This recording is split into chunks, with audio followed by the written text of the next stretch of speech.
Welcome, je vous retrouve aujourd'hui dans une nouvelle vidéo et aujourd'hui on va parler des règles douloureuses. Je vais vous parler de mon aventure dans ça, dans les règles douloureuses. Je vais vous parler de comment c'est perçu ici en Afrique.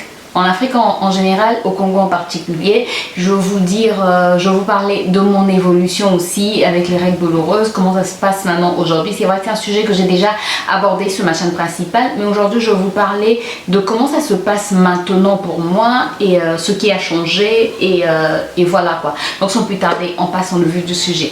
Alors, je sais que plusieurs personnes souffrent de règles douloureuses. C'est un sujet assez tabou en Afrique. En Occident, ça va encore, les gens en parlent sans problème. Mais en Afrique, c'est encore un sujet assez tabou. En fait, on se dit, tu souffres des règles douloureuses, oui, et puis quoi, tu as des règles douloureuses, oui, mais tu peux aller travailler, tu peux faire ceci, tu peux sortir, bref, tu vis une vie normale, même si tu souffres des règles douloureuses, alors que les gens ne savent pas que ça peut être des règles douloureuses un peu compliquées, c'est-à-dire ça peut ne pas seulement s'arrêter aux règles douloureuses, ça peut être, comment ça s'appelle, une endométriose, voilà, ça peut aussi être une endométriose. Mais je peux vous dire qu'en Afrique, je pense même que ce mot-là, ce mot n'est pas courant même dans les hôpitaux. Dans les hôpitaux, on ne parle pas d'endométriose. Quand tu vas dire à un gynécologue que tu souffres de règles douloureuses, le gynécologue va te dire, ok, je te passerai du Nurofen forte, ou encore on te prescrit. Avant c'était la viscéralgine. Je me rappelle, moi quand ça a commencé, j'étais encore très jeune, j'avais 14 ans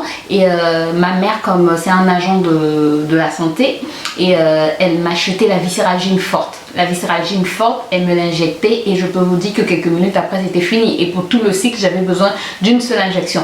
Malheureusement, ce médicament après a été comment on dit ça, il n'existait plus, on ne le fabriquait plus. Je pense qu'il était trop fort, je sais pas, peut-être, ou il y avait des effets indésirables. Bref, des effets indésirables très sévères certainement. Bref, quand ce médicament n'a plus été fabriqué, ben, je peux vous dire que je me suis retrouvée dans la tourmente. Je me suis dit, mais quel produit je vais maintenant utiliser? Et entre-temps, ma mère ne se trouvait plus sur place. Donc, je peux vous dire que j'ai vadrouillé. Je suis allée d'hôpitaux en hôpitaux pour qu'on me prescrive quelque chose. Mais c'était vraiment difficile. Quand je faisais mes crises, chaque mois, j'avais des crises. Ben, pendant cette période-là de règles, c'était une crise et c'était compliqué. Je me rappelle, une fois, je suis tombée au boulot, on m'a emmenée dans un hôpital et dans cet hôpital on m'a fait une échographie vaginale et le monsieur qui faisait cette échographie, ce médecin là, ce gynécologue là, il était tellement brutal, mais j'avais mal, c'était une catastrophe, c'était vraiment une catastrophe. Mais bon, c'est pour vous dire qu'en Afrique, en fait, c'est voilà, tu souffres des règles douloureuses et puis qu'encore, voilà, quand tu vas mettre au monde, ça va partir. Mais pourtant, certaines femmes âgées le savent que même parfois, quand tu mets au monde, parfois ça ne part pas, ça continue. Et malheureusement, on te dit, quand tu souffres des règles douloureuses, tu dois mener une vie normale. C'est ce qu'on te fait comprendre, que règles douloureuses ne veut pas dire être malade, règles douloureuses ne veut pas dire être alité, règles douloureuses ne signifie pas que tu dois pleurer. De toutes les manières, en Afrique, quand tu pleures, c'est un signe de faiblesse. En tout cas, dans mon pays, quand tu pleures pour une maladie, c'est un signe de faiblesse.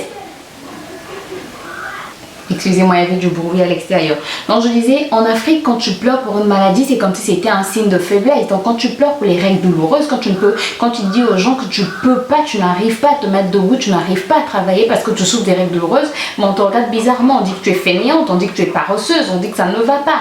Et je me rappelle quand j'avais mes crises de règles douloureuses chaque mois, mais c'était une catastrophe, c'était des crampes bizarres, c'était toute la journée aux toilettes, c'était rouler sur le sol. C'était compliqué, personne ne pouvait me toucher parce que tout mon corps me faisait mal, mais tout mon corps, quand les crampes te prennent, mais j'ai toujours eu l'impression que c'est comme si tu accouchais, c'est comme si en fait tu étais enceinte et que tu avais des contractions, c'est toujours l'impression que j'ai, parce que tu as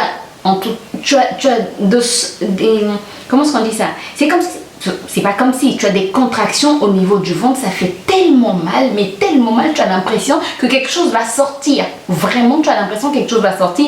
Et personnellement, parfois, j'ai des choses qui sortent. Oui, parfois, il y a des choses qui sortent. Et ça, on n'en parle pas. C'est un sujet tabou. Les règles douloureuses, c'est un sujet tabou en Afrique.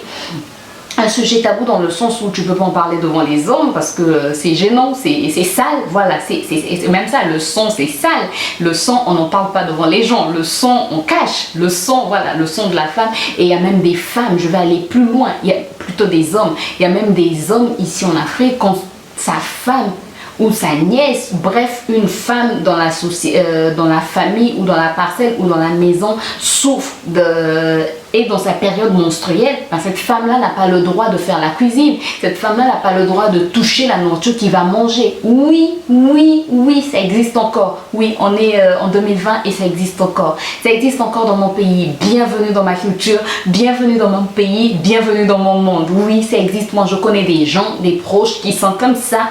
Quand tu souffres de ça, je me rappelle même... il y a eu un moment, il y a quelques années de cela, il y a un jeune qui me disait, moi, je me marie, ma femme, elle met au monde, mais elle ne peut plus me faire à manger. Quoi? What? En 2020, on a encore des hommes comme ça. En 2020, on a encore des hommes qui pensent que quand la femme est dans sa période menstruelle, et même on parle de menstru parce qu'on va embellir ce mot. En tout cas ici au Congo, quand on parle de menstru, c'est parce que règle, on trouve que dire règle c'est sale, dire règle c'est vulgaire, dire règle c'est pas propre, voilà, il faut dire monstrueux, il faut chercher un mot, un joli mot. Alors que non, les règles c'est normal. Pour qu'une femme soit féconde, il faut qu'elle ait ses règles. Il y a des femmes qui vont dans des hôpitaux parce qu'elles n'ont plus leurs règles et qui cherchent à avoir des règles. Mais ici, quand tu dis que tu es en période de règles, on dit que c'est sale. Alors quand tu souffres des règles douloureuses, c'est encore pire parce que tu pleures, parce que tu as mal, parce que tu dis que tu ne veux pas faire ci, tu ne veux pas faire ça. Mais voilà un peu comment c'est perçu ici chez nous. Alors, je vais vous parler rapidement de mon évolution. Moi, il y a eu un moment où j'avais arrêté de manger de la viande.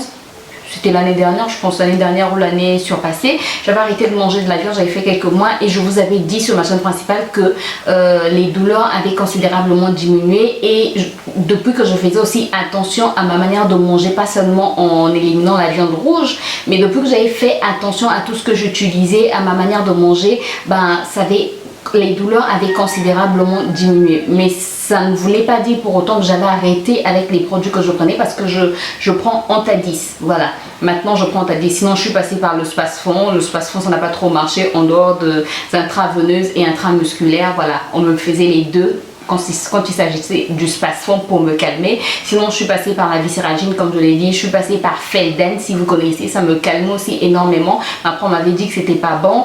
Je suis passée par quoi encore?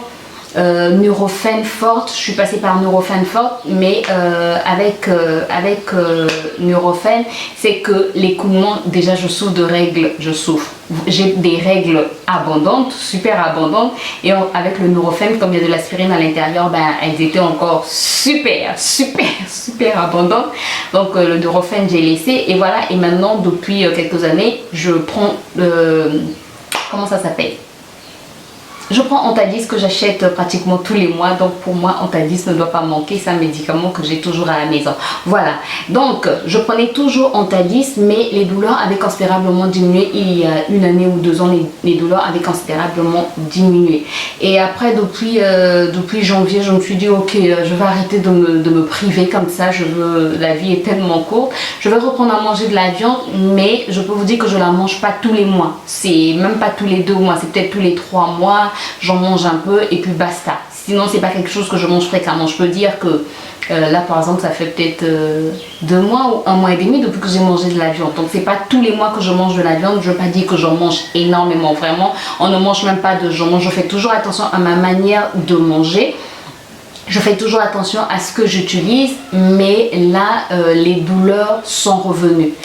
Pas comme avant dans le passé, mais il y a des mois où je souffre énormément, il y a des mois où c'est très compliqué, et là il y a quelque chose qui me calme en ce moment. Déjà entre temps aussi, déjà il y a 2 ans ou il y a une année, quand les douleurs s'étaient calmées, je le faisais, je prenais une infusion de feuilles de corosol, ça me calmait énormément. Et là il y a quelque chose que j'ai rajouté à cette infusion, ce sont les clous de girofle. Donc maintenant je prends les clous de girofle.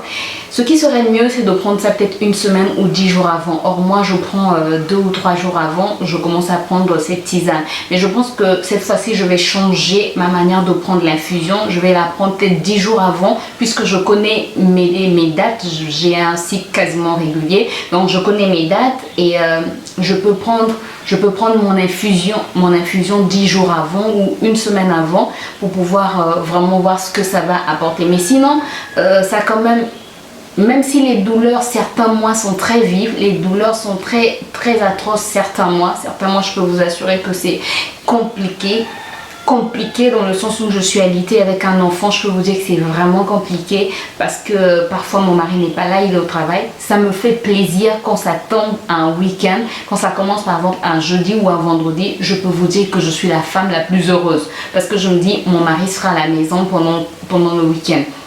Mais quand ça commence un dimanche ou un samedi, ben je sais qu'après, parce que pour moi le jour que je redoute le plus, c'est le 2e et 3e jour. C'est compliqué, mais j'ai des douleurs, mais donc voilà, c'est cette infusion là, donc dans l'infusion de feuilles de corosol, j'ai rajouté les clous de girofle et ça m'aide énormément, même si certains mois, les mois où je m'y prends pas tôt, je vais avouer, les mois où je m'y prends pas tôt, ben je peux vous dire que c'est compliqué, c'est vraiment compliqué. Mais quand je m'y prends tôt, ben je sens vraiment une réelle différence. Je sens une réelle différence dans le sens où les caillots sortent librement. En fait, moi, ce sont les caillots qui me font souffrir. La sortie des caillots est tellement difficile et c'est même ce qu'un médecin, un gynécologue m'avait expliqué. Il m'avait dit que je souffre parce qu'en fait, ce sont les caillots qui sont... Les caillots pour sortir ont des problèmes, voilà, je dis ont du problème, bref. Les caillots pour sortir ont des problèmes et c'est ce qui en fait me fait mal. Voilà pourquoi j'ai l'impression que j'ai des contractions et quand ça sort, je me sens libérée. Donc le fait de prendre de l'eau chaude, ça va dissoudre ces caillots-là et ça permet aussi parfois que les caillots sortent. En tout cas, je les sens sortir et... dès qu'ils sortent, je suis soulagée. Donc voilà ce qui m'aide énormément. En tout cas, essayez cette infusion. Mais je peux vous dire que même avec cette infusion, je prends toujours mes produits Antadis. Mais l'infusion m'aide énormément. Et si vous avez d'autres astuces aussi naturelles, n'hésitez pas à me les dire en commentaire.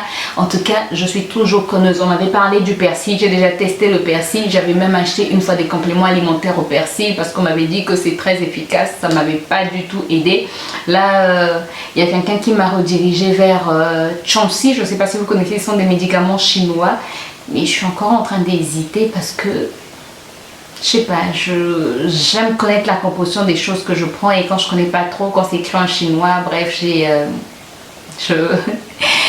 une certaine réticence. Donc voilà, si vous avez des astuces naturelles, n'hésitez pas à me les donner en commentaire. Je me ferai un plaisir, en tout cas un plaisir de tester. Je teste tout ce qui est naturel, toutes les infusions naturelles comme me conseille, je les teste pour voir si ça peut marcher. Mais en tout cas, corosol, clou de girofle, ça fonctionne. Il suffit que je m'y prenne un peu plus tôt. Mais ça calme énormément les douleurs.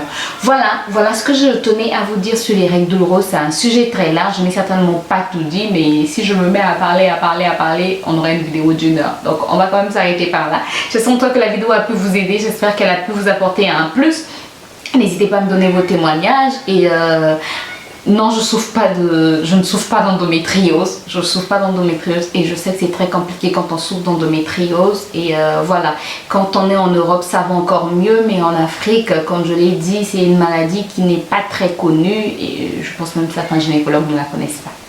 Oui, la vérité, bon à dire, je pense que, en tout cas, surtout dans mon pays, je pense que certains gynécologues ne la connaissent pas ou ne veulent pas en parler. Bref. J'espère que la vidéo vous a plu ou vous a aidé, donc n'hésitez pas à me donner vos conseils en commentaire si vous en avez et moi je vous retrouve très bientôt pour une nouvelle vidéo. D'ici là, portez-vous bien. Bye bye.